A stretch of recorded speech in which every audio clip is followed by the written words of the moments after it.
have already noted in an earlier discussion how the first farming cultures emerged in this subcontinent. In this unit, we shall discuss the efflorescence of this culture throughout a wider geographical area, throughout Baluchistan, and also the emergence of such cultures in the greater orbit of South subcontinent, for example, in Gujarat, in Rajasthan, in parts of the Punjab and Haryana. If we look at the map of Balochistan, we find that cultures have sprouted in the northern Zob Valley, in the eastern Loralai Valley, and down into the central Baluchistan area of Quetta and Kalat, farther south in the Khuzdar area as well as in the Amri area. Now, over this wide area, we find that small village farming cultures had sprouted up with their distinctive potteries. Archaeologists identify these various cultures by the kind of pottery that they had used and made. The village communities on southern Baluchistan and Quetta Valley show the use of similar kinds of painted pottery, having naturalistic decorations showing humped bull and people leaf motifs. This we find in Kiligul Muhammad, one of the type sites from the Quetta area. The distinctive pottery from Kiligul Muhammad period 1 is handmade and basket marked. From Kiligul Muhammad 2 and 3, we find wheel-made pottery, including a fine black and red ware with geometric designs painted on it. The next pottery type is from Kiligul Muhammad phases 4 and Damsadad phase 1. This pottery is known as the Kechi Beg ware. This is a well-fired, thin, buff-colored pottery. The shapes included deep and wide vases, bowls and jars. The pots were painted with geometric designs in black, sometimes also in red. The next type of pottery is the Quetta ware, a buff-colored ware decorated with black painted designs with shapes such as jars with flaring or straight rims, smooth mouth bowls, and a sharp angle between the shoulder and base, jars with pedestals, etc. There is another type of grey pottery known as Faiz Muhammad grey ware. This was represented by shallow plates and deep open bowls painted with geometric and naturalistic designs. The next pottery type is the Togao ware, a red pottery with black painted designs. The main shapes were open bowls and designs with stylized ibexes, birds and goats were painted on the interior just under the rim.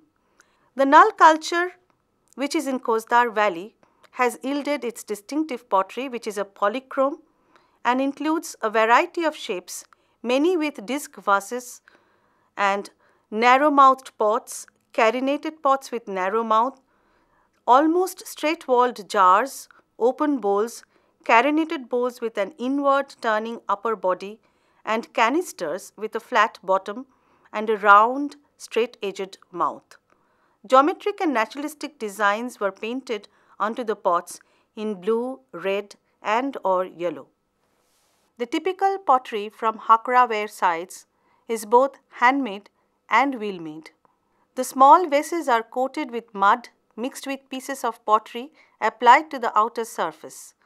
Thick and thin pottery with multiple incised lines and carinated or globular vases with a black slip on the exterior mark these Hakra wares. From Cholistan, we have another very distinctive pottery type which is called the Bhoot ware. It has a deeply grooved surface finish first identified at Bhoot or Kalepar in Cholistan. These pots are unburnished and quite porous, apparently used as water containers. The possibilities of using draft animal attached to wheeled vehicles meant that there would be long-distance communications, which would naturally result into greater cultural contacts and efflorescence of diverse and complex cultural units.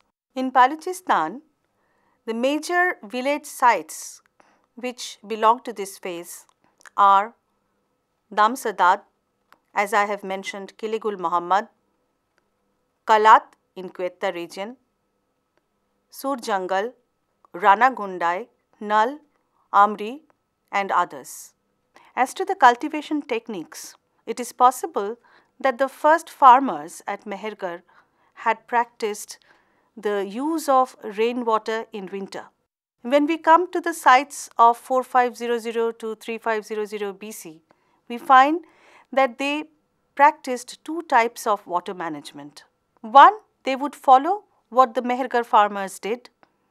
They would channelize the fresh water that was coming down from rains, collecting into the basin areas, into their agricultural fields through man-made channels. But second is very interesting, for which we have evidence from the Nal site, where we find that rain-washed soil was embanked with limestone blocks, and that soil, which was moist, was used for cultivation. From second half of 4th millennium BC, we witness emergence of farming cultures in the Cholistan and Hakra valley sites. Imar Mughal's excavations and explorations have thrown light on these cultures. We find innumerable sites, almost 99 sites in this region. Now, about the Saraswati and other hundreds of paleochannels, we already have evidence from satellite pictures. These pictures from satellite imagery indicate that there were hundreds of paleochannels flowing through the area, now appearing dry, and these had provided lifelink supports to these numerous Hakraware sites. The timeline that has been fixed by different scholars who specialize in this particular subject is actually identified with certain ceramic cultures which have been found at different levels of this complex history of the emergence of village cultures. It all starts in Balochistan, of course. We find that from Mehergarh, which was located in the Kachi plains, the village farming culture spread to the nearby Quetta plateau, where we have the earliest site of Kiligul Muhammad. First, let me give you the date line. For example, the earliest ceramic culture, which actually gives its name to a phase of civilization, is the Kiligul Muhammad culture. Therefore, we have the first phase, which is Kiligul Muhammad phase, which is dated between 7000 and 5000 BCE. The next phase is the Burj basket phase, marked by the basket pottery, which was used and first found at the site of Burj. The date for this phase runs between 5000 and 4300 BC.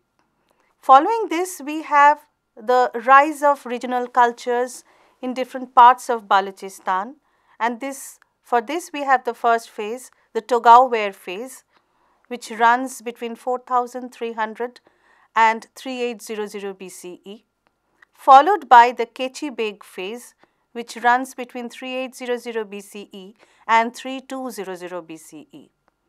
After that, we find that different areas beyond Baluchistan began to witness the rise of farming units, and therefore we have the phase of regionalization. So from 3200 BC, we find that different regions to the east of Baluchistan witness the rise of different cultures evident from the use of their ceramics. We have a Ravi phase, we have the Koddiji phase, we also have the Amri Nal phase, which are actually two cultural complexes, but because of their similarities, they have been put together. They lie in the southern portion of Baluchistan. The Nal culture is actually the hill culture, whereas the Amri culture is the corresponding river valley culture. Then we have the Sothi-Siswal culture complex. Sothi culture actually represents the early Harappan in Rajasthan, whereas the Siswal complex actually represents the early Harappan in Haryana and Chandigarh region. So like that, we also have emergence of early Harappan cultures which do not belong to the general line of Harappan cultures. This happens in Gujarat, where we have at least 3 different potteries signifying the cultural complex belonging to the early Harappan phase in Gujarat. Generally, they are known as the Chalcolithic non-Harappan Gujarat cultures. From 3500 BC, the largest cluster of early Harappan sites were found actually in the Ghaggar-Hakra valley. There have been repeated explorations and excavations at certain sites which have provided us wonderful evidence for this complex village culture, which has been termed as the Hakra-Ware complex, and the date for that also falls between 3200 and 2600 BCE. Now, as to the sites which actually represent the cultural complexes, in Baluchistan, we have several zones of these village farming cultures with their own distinctive ceramics representing their distinctive cultural complexes. These are actually identified with their geographical locales. For example, from Quetta, we have the most important evidence for the earliest village farming units outside Mehergarh, as I have already told you. Here, the 3 representative sites in Quetta are Kiligul Muhammad, Dam Sadat and Kechi Beg. Farther to the north lies the Zob Valley, where we have once more 3 representative sites known as Rana Ghundai, Periyano Ghundai and Mughal Ghundai. Farther to the northeast from Zob Valley lies the Loralai Valley, and here we have 2 very important sites, Sur Jangal and Dabarkot. Farther straight north from the Loralai Valley lies the Bannu Basin. Here we have the earliest site at Laklargai, followed by 2 more sites at Sheri Khan Tarakai and at Lewan. At all these sites, between 5000 and 3200 BCE, we find the gradual emergence of settlements, sedentary life, along with pastoral evidence as well as domestication of plants. We have botanical evidence from Balakot in Lasbela, where flotation technique has provided evidence for the use of legumes, as well as from Sheri Khan Tarakai, we have some botanical evidence for plant use. Mostly the dwellings would consist of wattle and daub mud huts, or sometimes reed was used. Different kinds of burial practices are also evident from different types of cultural complexes. Then we also have evidence for making and use of semi-precious stone beads, bone items as well as stone tools. There is a gradual beginning of the use of copper, very few. The most important evidence comes from Null. There is also the evidence for the use of tin, bronze at some of these sites in very incipient form. Now we are sticking to the discussions on the early farming cultures in this particular unit. So I would like to talk about the early Harappan complexes that has been found in the different parts outside the Baluchistan Indus region. In this part, the most important area is probably the Hakra-Ghaggar Valley. Here, in the colonial times, Sir Aurel Stein had conducted extensive explorations and he came up with evidence for numerous Harappan village settlement types. In the 1950s, ASI under the leadership of A. Ghosh had conducted series of explorations in the Ghaggar, Drishadvati and Naiwal river systems. These are old beds actually, where he came across numerous sites where the evidence for early Harappan settlement were found. These actually stretched from the region of Bhadra to Anupgarh. In the 1970s, we have the most complex evidence that came from the research of M.R. Mughal. He came across sites of different types of sizes, which actually can be identified as village settlement sites, as well as pastoral nomadic camps, as also quite substantial village settlements moving towards probably more complex social spaces. This actually is the region, the heartland of the village farming culture, which would provide probably the life links to the mature Harappan civilization. Early Harappan culture was also evident in parts of Rajasthan, Haryana and Chandigarh. For example, we have the site of Banawali, where the earliest layer shows affinities to early Harappan culture, predating the mature Harappan level, which would be flourishing in Banawali from about 2500 BCE. Surajbhan had conducted extensive explorations in the Ghaggar Valley in Haryana, and here he found at least 3 sites which were very important and yielding evidence for early Harappan layer, that is Siswal, Mitathal and Daulatpur. Early Harappan level has also been evident in many sites in Rajasthan, Haryana and Chandigarh. At many of these sites, actually, the mature Harappan phase was found to be overlaying a lower level of early Harappan. For example, at Banawali, we find that beneath the mature Harappan layer, there is one layer which belongs to the early Harappan level. At the same time, in Haryana, for example, we find that there are sites where we do not have much evidence for mature Harappan phase, but we definitely have evidence for early Harappan levels. In Rajasthan, again, we find that the site of Kalibangan, which was actually a very well-known mature Harappan site, we find that there is an early Harappan level which is quite extensive. It is also yielding very interesting evidence which we shall discuss later. Similar things were also found to happen in Gujarat, and this needs some detailed discussions. At Gujarat, for example, we find that there are different zones where we find that non-Harappan Chalcolithic cultures evolved. All these cultures are identified by the typical potteries that they used. For example, at Lothal and at Rangpur, we find an early phase preceding the mature Harappan levels, which is identified by the ware that they used, which is called the micaceous red ware. Again, at Padri, which is generally denoted as a mature Harappan site, we have an early level where the use of the Padri ware actually indicates that some kind of a local indigenous Chalcolithic culture had pre-existed the mature Harappan culture there. This is also evident at the excellent mature Harappan site of Dholavira as well as at Harappa. Of course, the culture which precedes the mature Harappan level at Dholavira is different from the culture that precedes the mature Harappan level at Harappa.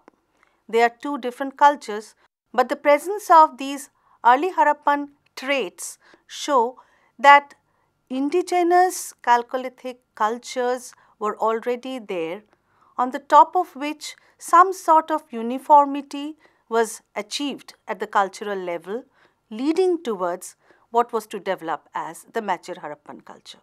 The Gujarat complex is extremely interesting, and there are different theories being provided by the local excavators like V.H. Sonawane and others, who think that the early Harappan cultures should not be labeled as early Harappan per se.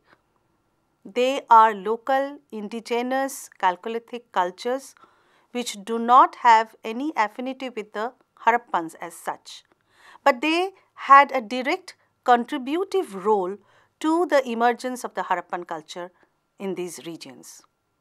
And the zones in Gujarat where such activities are evident are the Kutch region, where at Dholavira we find that the presence of a non-Harappan preceding Chalcolithic culture actually probably paved the way for the mature Harappan culture there. Similarly, in Saurashtra, we have such evidences from Lothal. In the northern Gujarat, we have such evidence from Loteshwar. Now, there are distinctive potteries representing such zonal developments. For example, Padri belongs to the Saurashtra region, Padri ware. The Anartha ware represents the northern Gujarat sequence, and the micaceous red ware represents the upper Gujarat region. The most important development which took place within this time period that we are discussing now is the gradual evolution of urbanity. This is evident from the findings at least 3 sites: the site of Rahman Dheri, the site of Kalibangan, and the Koddiji evidence.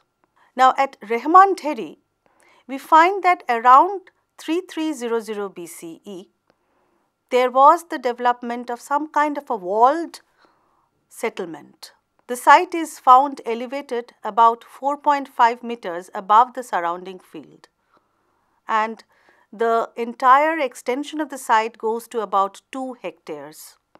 It's quite a large site. A lot of building activities have gone in here, and the wall that encloses the area is actually a fortification wall which is supported at the base by stone rubble and with mud bricks at the top. Interestingly enough, we also find probably the first laid out city plan in the Indian subcontinent at Rahman Dheri. We find that the entire site was divided up into streets which ran at right angles to each other, forming a grid pattern, and within these layout there were several building structures. It is also interesting to note that there are 3 periods at Rahman Dheri. The first period ranges from 3300 BCE to 2880 BC. The next period comes to from about 2880 BCE to 2500 BCE. Now, the planned city seems to have occurred in the first period only, and it was subsequently followed by the people who resided there in the period 2. So, it seems that already around 3300 BCE, people had experienced an organized semi-urban life there. So, we can talk about proto-urbanity at Rahman Dheri quite clearly.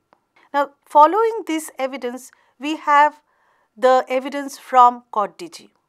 Koddiji actually lay in the Sindh region near the Khairpur town, and here we find that an area of 550 meters by 350 meters was cut off by a fortification wall.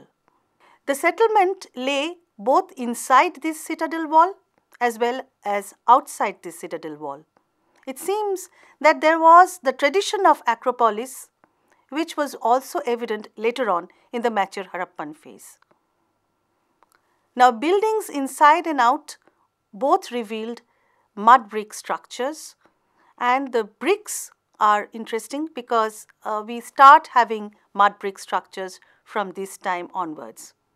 Of course, we evidently noted mud brick structures at Meherkar, but these structures at Koddiji as well as at Rahman Dheri are much more substantial. There are also interesting evidence about craft activity and organized craft activity in organized space. For example, at Rahman Dheri, we have remains which identify some space to have been used as pottery manufacturing area. We have evidence for scattered debris of pottery as well as firing devices in one particular area. At Koddiji once more, we have ample evidence for craft activity, starting with pottery, which was a very distinctive type of pottery, giving its name to a particular phase of culture, as we have already discussed before. This pottery is a kind of either a cream slip or a pink slip on which a painting in red sepia and red and black or black and white would be seen. Now, these bichrome pottery is very beautiful. It is a very fine pottery. It has painted motifs on it. Kottiji pottery is actually very typical of the early Harappan phase. Other terracotta items at Kottiji would include the bull figurines and the mother goddess figurines. Bull figurines also come from Rahmanteri. Now, apart from that, from Kottiji, we have a very interesting evidence in the form of a wheeled toy cart. Now, this model replica probably actually indicates the presence and use of life-size real carts attached with wheels. Now, this would also indicate that there was a significant change made in the communication system. Kalibangan in northern Rajasthan is a distinctive mature Harappan site. But beneath the mature Harappan level, we have come across wonderful evidence for an early Harappan phase of activity. And in fact, this early Harappan phase shows the evidence for a citadel, and the citadel wall is a massive rampart which is founded upon stone rubbles and then built upon by mud bricks. And within this enclosed space, we find dwelling quarters as well as uses of public spaces, for example, manufacturing areas, which is probably indicated by the rows of ovens that we have found on floors, and also pot-like huts which have been found laid down side by side continuously. But the most interesting thing about the building activity here is the standardization of the bricks. The sizes of bricks may vary, but they were built on the similar ratio, that is 3:2:1. We have the first signature of some kind of uniform pattern of organized labor activity centering round the building acts, which we shall find being replicated in the mature Harappan period, where the standard brick sizes would become a mark of the urban organized culture. Along with this, we have an interesting evidence from Kalibangan, and this relates to the agricultural activity at that site. We found that there is a field which still bears the furrow marks created by a plough. Now, these furrow marks run at right angles to each other and forms a grid pattern. That means that this indicates there were probably the practice of double cropping at Kalibangan. Now, this is a very interesting evidence because it is also followed by the finding of a model terracotta plough from Banawali. This probably indicates that there was a gradual initiation of plough cultivation at the pre-Harappan levels.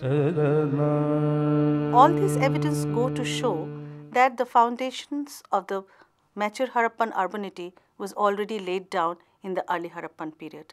Now we are in the know that between the 3300 BCE and 2600 BCE, the foundations for mature Harappan urbanity were clearly laid down by the people who were farming at that time, who were making those craft objects, who were building the cities, and they are the ones who supported the superstructure of Harappan urbanity.